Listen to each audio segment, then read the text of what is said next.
Yes, you heard that right. The VA Secretary McDonough plans to retire regardless of the decision that happens in November. I'm going to pull up an article here.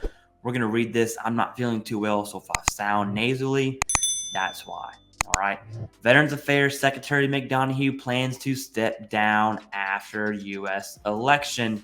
All right, let's get into this. There he is, man. There's Kamala. Okay, Secretary of VA Dennis McDonough told staff he plans to step down from the cabinet level post after the current presidential term has finished, according to people familiar with the matter. It sounds like this has leaked out, actually. McDonough, who took the helm at the Department of VA in February 21, told his staff this month that he plans to leave the post irrespective of the election's outcome. Who knows what will happen in November, he said to staff, according to the people familiar with the comments, who asked not to be named as the details are private. I think it's time for some new blood.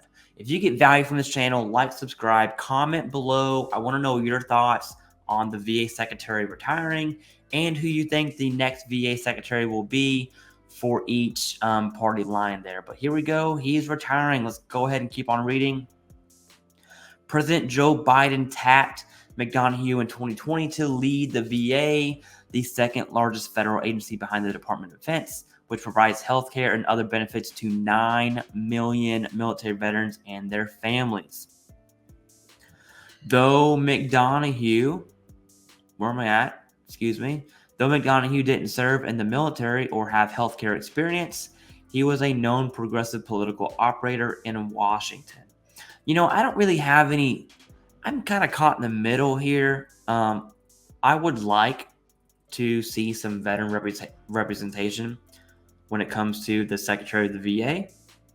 At a minimum, healthcare experience. Okay, now this is a very high level position. I'm not saying that he wasn't successful, but my personal opinion, and we'll get back to the article here in a second.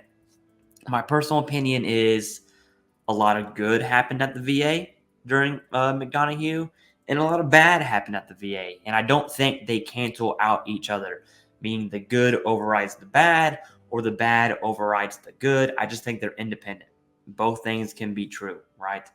What really gets under my skin about everything with the VA, it's actually the bonus scandal from the critical skills incentive, and not just this what happened, but it's how it happened. And pretty much the excuse was, I don't know, I didn't know.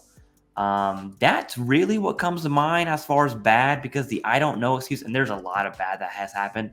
If you watch this channel, you know I'm not a fan of the VA by any means, but it's the I don't know piece that kind of gets under my skin.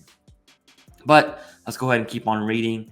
He previously served as the chief of staff to former President Barack Obama during his second term in office. During that period, he oversaw the overhaul of the VA after an uproar regarding wait times for veterans seeking care. Upon tapping him for the VA's top job, Biden's transition team described McDonough as a first-class manager who could navigate the ins and outs of the government to improve health care and other services for veterans. Now, whether you agree with that or not, I want to know. I do think the VA has improved and increased. I mean, they are setting records amount of processing claims, which is good. However, back to the bad side, majority of those claims aren't processed correctly, right? Largely that's due, or at least I would argue it's due to automated processing systems, which are just dog baloney.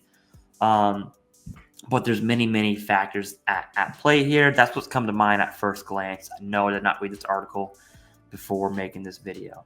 So during his tenure as a VA Sec, the agency encountered challenges such as responding to the COVID-19 pandemic, addressing a spike in veteran suicides, and implementing a $16 billion contract with Oracle Core for records modernization. That's a good thing.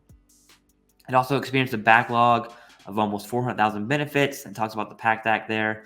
signed into law, expanded healthcare, yada, yada, yada. We've heard enough about PACT Act up to this time, okay?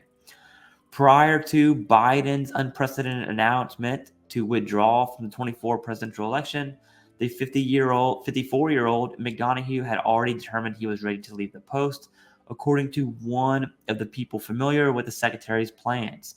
That decision isn't likely to change regardless of whether Vice President Kamala Harris or former President Donald Trump wins the presidential election, the person said. In a statement, VA Press Secretary Terrence Hayes praised McDonough's work. As President Biden charged him to do on day one, Secretary McDonough is fighting like hell to make sure that veterans get the health care and benefits they've earned for their service to our nation, and he will continue to do exactly that.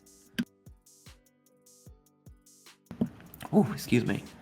As the November 5 U.S. elections near, the heads of the 15 executive departments who currently form Biden's cabinet of advisors will likely plot their next moves.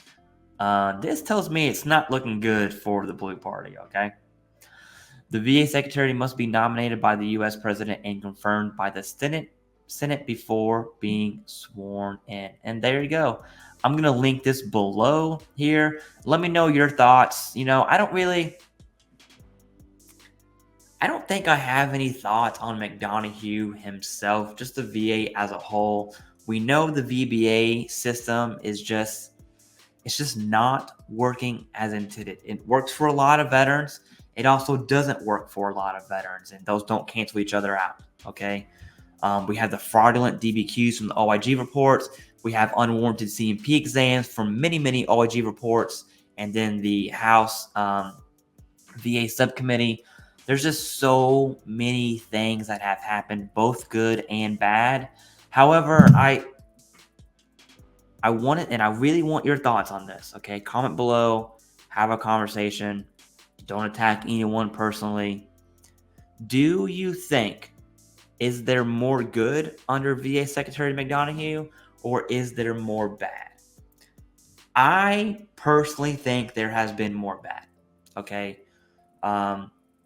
The last 6 months has been ruthless, okay? The bonus scandal, jobs, the budget, those three alone by themselves are a huge deal. The inaccuracies in the VBA, tons and tons of OIG reports coming out of VHA facilities, okay? Hampton, Virginia to be one of the most recent ones. I would argue there's more bad under VA Secretary McDonough than there is good. If you think the opposite, I want to know, okay? I think the good is really, really good. And again, these don't cancel each other out. Both things can be true at the same time. But I'm willing to bet there is more bad. I'm also interested to know, well, who's next? And I would hope they would be a veteran, or at a minimum have some sort of benefit background or healthcare background. But really, a veteran would be my number one. Let me know your thoughts.